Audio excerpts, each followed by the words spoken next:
Look, everything happens for a reason. Yeah. I guess when the right one comes, like you said, you will know. Yeah. Because this blew your way.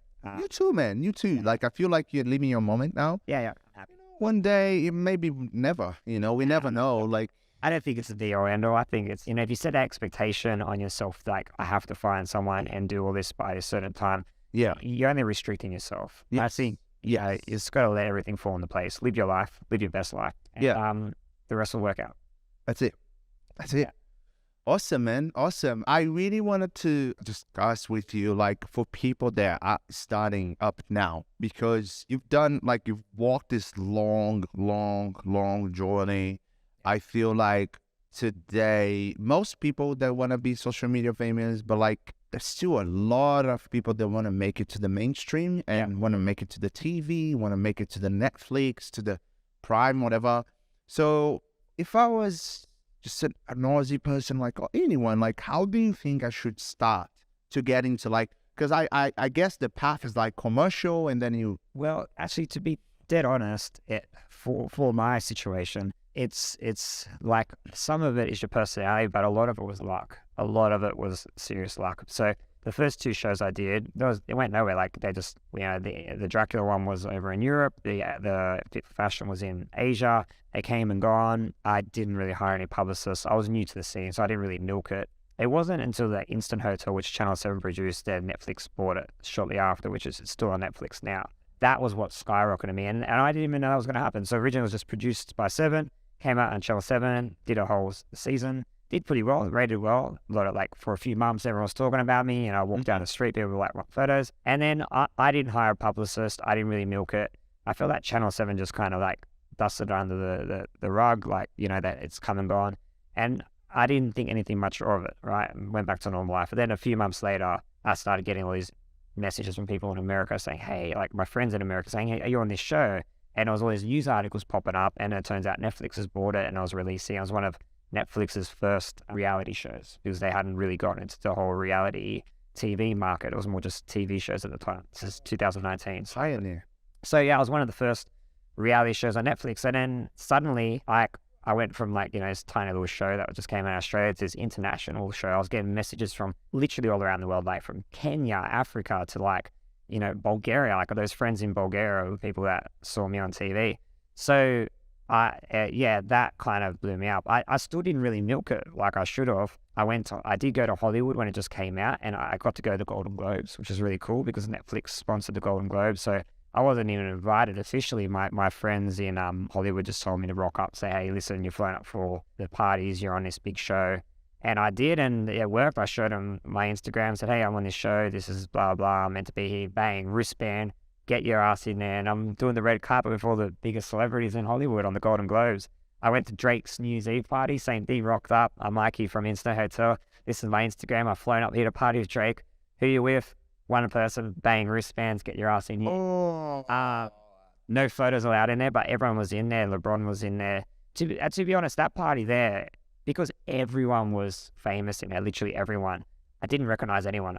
Every single black guy I saw with a beard, I was like, is that Drake? Is that Drake? Like, because everyone, like, everyone was somebody, and there was hot girls everywhere. Like, I didn't know which one was, like, the Kardashians, because they all, like, boobs, beautiful girls. And, like, it was just very overwhelming. And yeah, like, it was all a big rush at that stage. And then I went to Mexico, and turned out, I didn't even know, but it turned out I was big there. Like, I went to a nightclub, and the owner of the nightclub came up and goes, are you this guy? And shows me a picture, and it's this picture, like, is a promo video of Instant Hotel with me, and it has me dubbed in Spanish, so it has subtitles. And I'm like, yeah, it's actually me.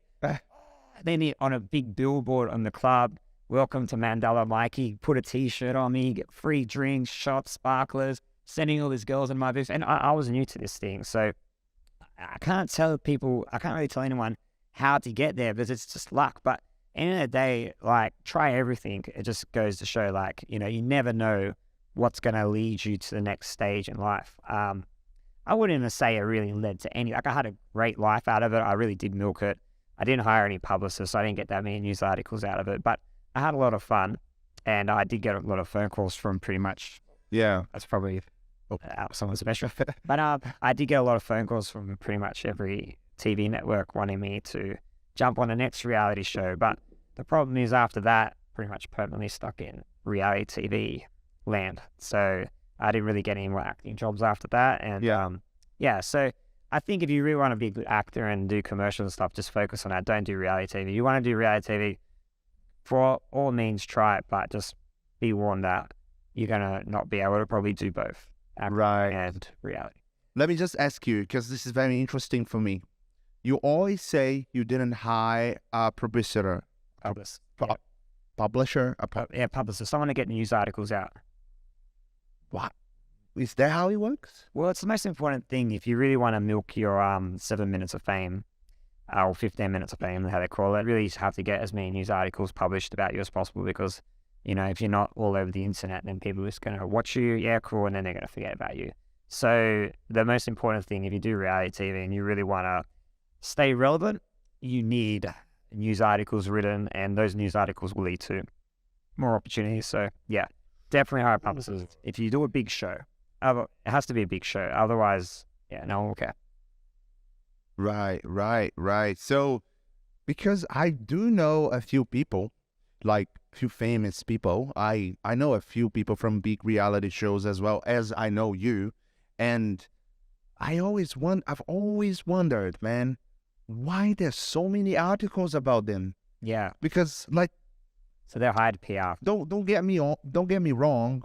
They are not as important as you. Like I know for a fact they've done one TV show and that's it, right? Yeah. But they're always sharing all these articles, and I'm like, man, like what the fuck is going on? Well, look, most of them would hire a publicist, and they would get like the news articles published. They would be writing up stories and tipping off paparazzi, and then Daily Mail will be milking that, and that's always good for getting exposure. But also, one show that always guarantees publicity is Married at First Sight in Australia.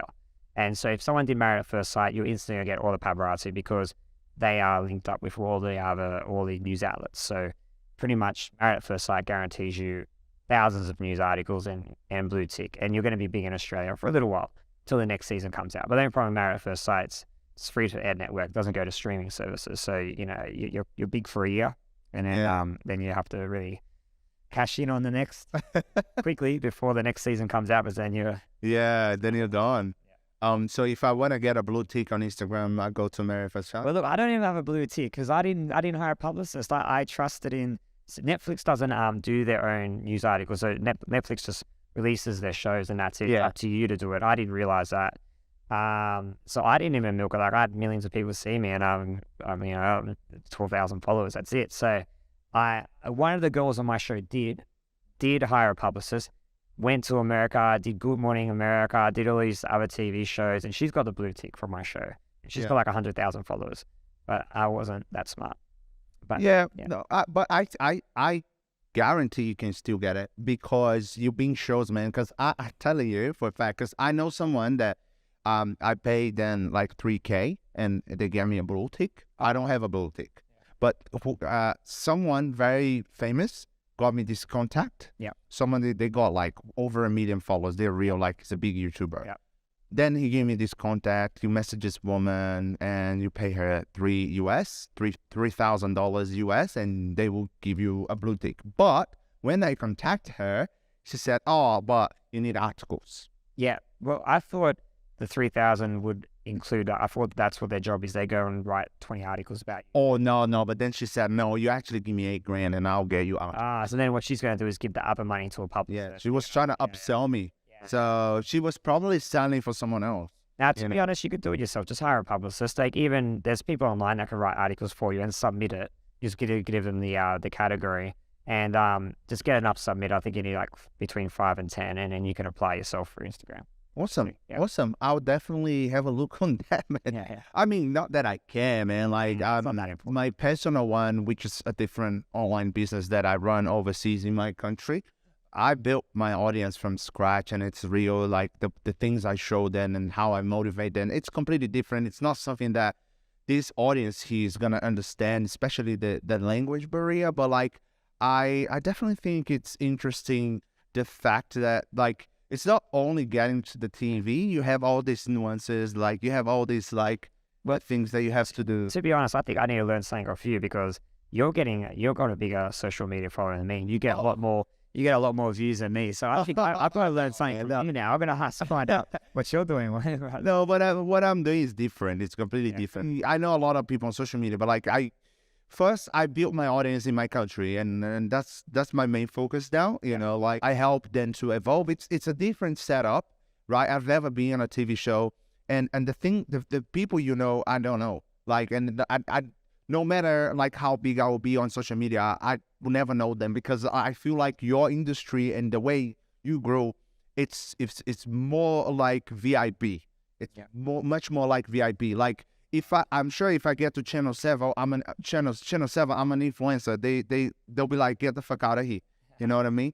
But you be on this show, so you already it's a different group to get in, and I feel like once you get in, it's not about how many followers you are, it's about who you are. And yeah, you just got to be interesting. You got to have a story to tell, and they want interesting people. You know, like if you're boring on TV, no one's going to watch you. Yeah, so you got to be willing to like put yourself out there. And when the camera's rolling on you on these shows, like you're not the typical self. You're obviously, you're not just going to sit there and be like low energy. You're gonna crank it up 10. So you got to actually want to be out there, and you got to want to like provide that energy, and then anything's possible on those TV shows. But at the end of the day, it's all about personality and what you can bring to the camera. Awesome, man. Yeah. Awesome. Okay, Mikey, I think we got your stuff. I definitely need a second episode with you. Like I want to talk about all your trips. I want us to be able to communicate about the different countries. I want to talk about, like that, the strip club thing. I think it would be the thing that itself. Yeah. So that's a whole thing by itself.